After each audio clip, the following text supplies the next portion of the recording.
সাত দোকান আছে, সাত দোকানে চা মাপ আছে। তা তুমি তো আবার চিনি মিনি কেন? তা যে সাত দোকানে চলো, তার আবার আখের খেত আছে, চিনি মিনি বানাই। তো চলো এক জায়গায় যে বসি চা মা খেয়ে তার দোকানদার তিনটে চা বানাও দিনি, দুটো হয়ে গেছে, চা খাবে।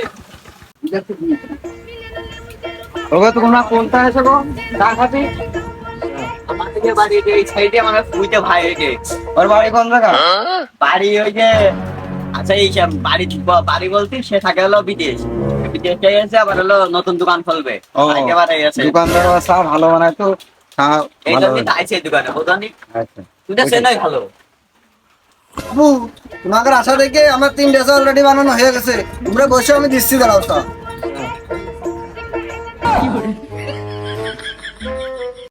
কি দোকানে আসলে পর আগে চা বানানো হয়ে গেল? ওরে পুইতে ভাই এই জন্যই তো স্পেশাল দোকান হয়ে গেছে, বুঝলি? তাই তো বলছি। দোকানটা বাজারের সেরা দোকান, এই জন্যই অবস্থা। দাও চা দাও। চা দাও।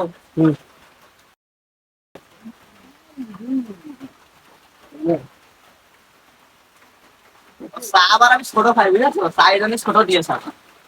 ছোট মোটো চা না খেলে আর ভালো লাগে না। চা তো সেই চা। ওই সাথে আরে বল ভাই, চাটা তো কোথায় উঠে লাগতেছে? কোথায় নিয়ে গেছে চিনি? আরে সে কথা কইেন না। তা মনে করো চিনি সে তার নিজের ক্ষেত আছে, সেখান থেকে আখ খেতে চিনি ভানিয়ে নিয়ে আসে, পায়রা চত্বরে নিয়ে যায়, ওই জায়গায় থেকে নিয়ে আসে, তাও সে আবার চিনি বা চা বানায়। এটা নিয়ে তো তার চা মনে করো স্বাদ বেশি। বাজারে সেরা দোকান এই যে, এখন তো তোমার এটা নিয়ে আসলাম, বোঝনি? তোমার ব্যবসা আছে, তুমি দেখে নিয়ে নিয়ে চাটা ভালোই।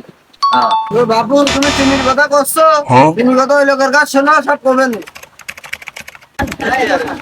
আরে বাপু, কাপ যে তুই মন আছে না, বেশ সেনি যে একবারে মধুম লাগতেছে। দেখ খেয়ে দেখি, খুব স্বাদ। বলে খাস নিয়ে ওই যে ছেলেদের কাছ থেকে ও নিষ্ঠে কসি বাবু, এই আখ কোনকে? বাবু কথা একটা শোনো, বুঝেছো? এই আখ আমার ভাইয়ের আখ। ভাইয়ের যে আখ, ওই আখ মনে করো যে কালীগঞ্জে মুবারকগঞ্জ যে চিনির মিল আছে না, দেখেছো? হ্যাঁ হ্যাঁ, ওই মিলি মনে করো এই এক যায়। আর আমার একটা দোকান আছে ওই চান্দারুলি মাঝখানে, আচ্ছা। বুঝতে পেরেছো? হ্যাঁ। তো ওই মাঝখানে যে দোকানটা আছে, ওই কিছুদিন আগে 3-4 জন লোক আমার ওই দোকানতে এই চিনি চা খাইলো, খাইয়ে তারা ওই সাত্রীয় বিদেশ চলে গেছে। মাকে এত মূল্য পুঁতে ভাই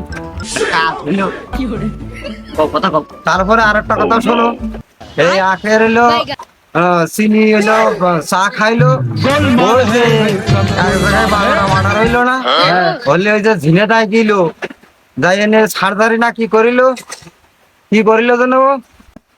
ও পোস্টমর্টম কইলো, পোস্টমর্টম। হ্যাঁ হ্যাঁ, মানে ঠিক করেছে, পোস্টমর্টম করার পরে ওরা 4 জন ওই 12 জন ওরা বাইচে ফিরে চলে আইলো, আইসে গ্রামে চলে আইলো ওরা হাঁটতে হাঁটতে।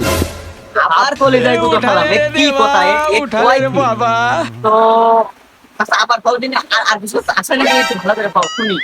আরো কিছু আছে বাবু, যদি ছোলো খালি দেবো না তোমার সারাদিন লেগে যাবে না, চা খাওয়া তো আর হবে না, চাটা খেয়ে না তারপর করছি। হয়ে যায় তাহলে তো কয়ে দিয়ে চাষা, তাহলে কাপটা খেয়ে দিই।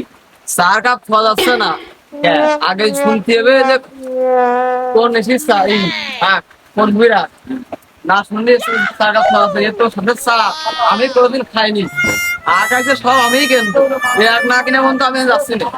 আর তারপরে যদি বাড়বে তাহলে টাকা পয়সা নিয়ে আসবে কথার কথা আছে আপনি নিয়ে নিয়ে এই পছন্দের আখ। আরে বাবু, আগে তো ভালো কিছু সব শুনলে, ওই যে পার্শ্বপুরের থেকে আছে তা শুনেছো? কি গো বাবু, কতদিনে শুনি। এক সাইড হলো কি, ওই যে 3 জন চা খাইলো, খাইয়ে এনে সাতটায় চলে যাচ্ছিল বিদেশ, ও বাবা তার 3 মাসে খেয়ে ফেলে গেছে। আর যে 12 জন আইলো, আসলে ওই গ্রামের লোক ভূত মনে করে ওর বাড়িও মেরে ফেলে গেছে। কথা বলে চা না বাড়া খাবে না, ধর তুলে আর খাবো না। আরে বাবু চলে যাচ্ছে তো, আরো তো রিপোর্ট আছে, তোমাদের ওই 24 ঘন্টা টাইম আছে, ওই চাকা খালি সদর হাসপাতালে ভর্তি হতে হবে।